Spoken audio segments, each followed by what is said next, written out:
Comment le sport peut modifier de différentes façons la vie de chaque individu? Le sport est un facteur important pour la modification de vie d'un sportif, selon la sévérité et intensité de l'activité pratiquée. L'individu acquiert de nouvelles normes et savoir-faire selon le groupe de référence auquel il appartient. Santé physique, résistance. Quand un individu pratique ou réalise du sport, il commence à avoir des modifications dans son physique.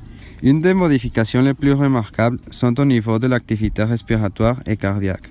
Pendant l'effort physique, les muscles ont besoin de plus d'oxygène en dépendant de l'intensité de l'activité, donc plus de respiration.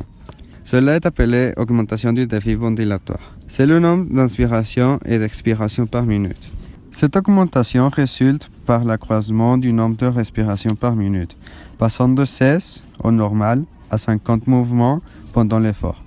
Cela permet d'améliorer la circulation du sang, la fréquence cardiaque et la condition de l'individu.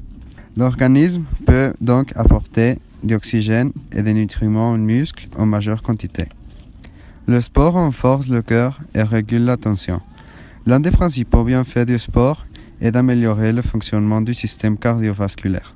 Avec l'entraînement, le cœur battra plus lentement au repos et donc on se fatiguera moins. Le sport participe au maintien du capital musculaire. L'activité sportive procure une augmentation de force, de l'endurance et le volume musculaire. Elle participe à la prévention des blessures et diverses douleurs en hanches, genoux ou encore de dos. Des bienfaits non négligeables pour veiller en bonne santé.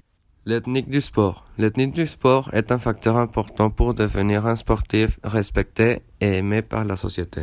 Le respect des règles, comme le respect vers les adversaires, se développe différemment chez les individus.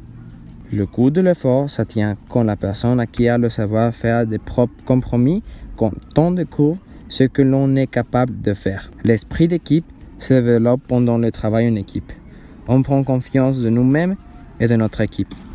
Le sport devient globalement bon pour la santé car on obtient des valeurs que l'on ne trouve pas ailleurs. On obtient la discipline en apportant toujours des routines et des règles.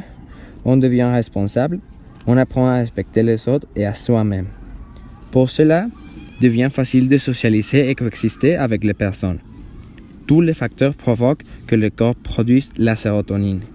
Elle est notamment impliquée dans la gestion des humeurs et associée à l'état de bonheur.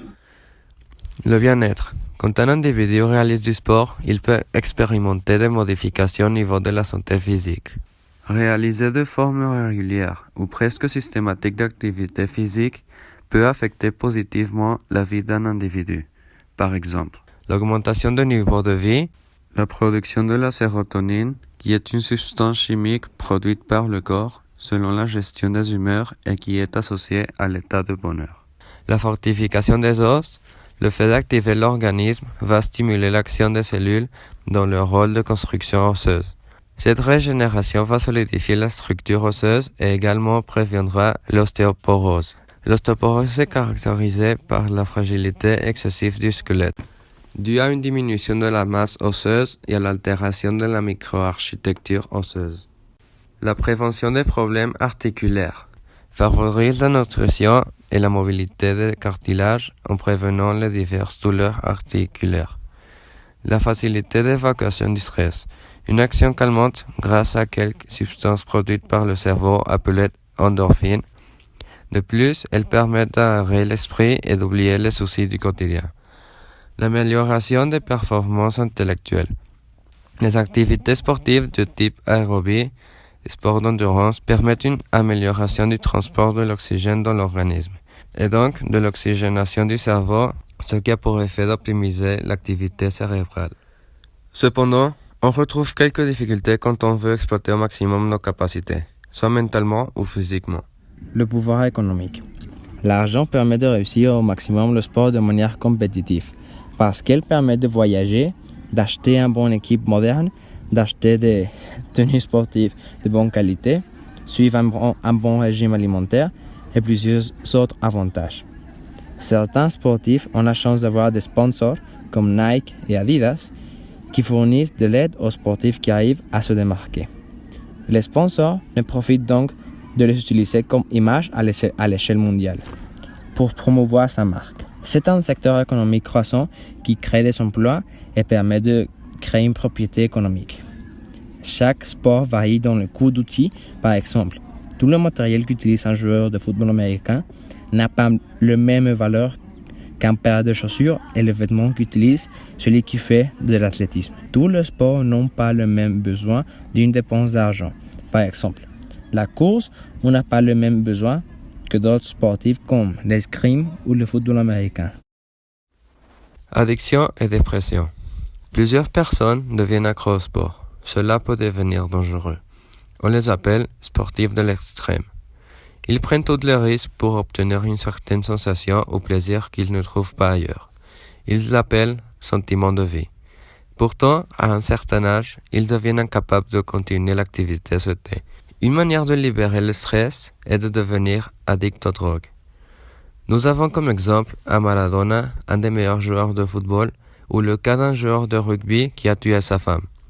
Ces sportifs ont perdu la capacité de continuer, donc sont devenus fragiles et pour eux, la vie n'avait plus de sens. Ce comportement est appelé comportement déviant.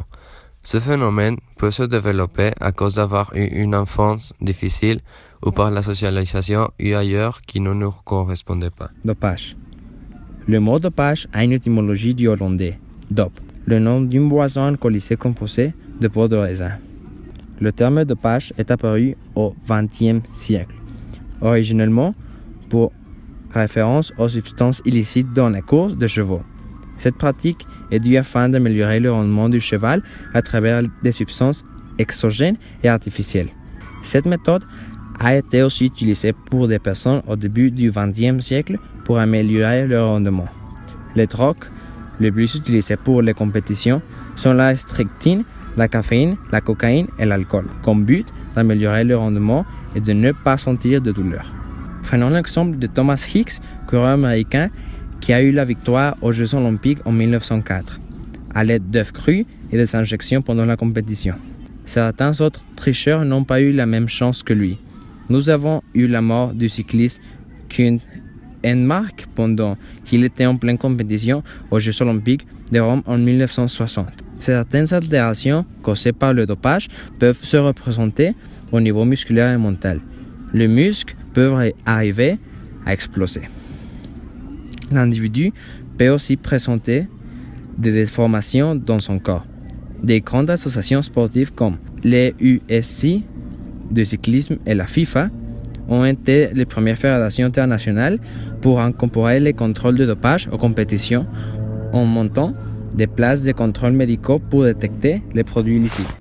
En conclusion, pour devenir un bon sportif, nous devons nous respecter nous-mêmes, préserver notre corps, avoir une bonne nutrition et ne pas consommer de substances illicites. Puis, nous devons respecter les autres, apprendre à travailler en équipe et à respecter l'adversaire. Le plus important est d'avoir une bonne mentalité, apprendre que la vie n'est pas parfaite et lutter pour ce que l'on veut. C'est pour ces raisons que le sport peut modifier notre vie. On se fortifie comme personne, mentalement et physiquement, et on apprend à socialiser avec les autres.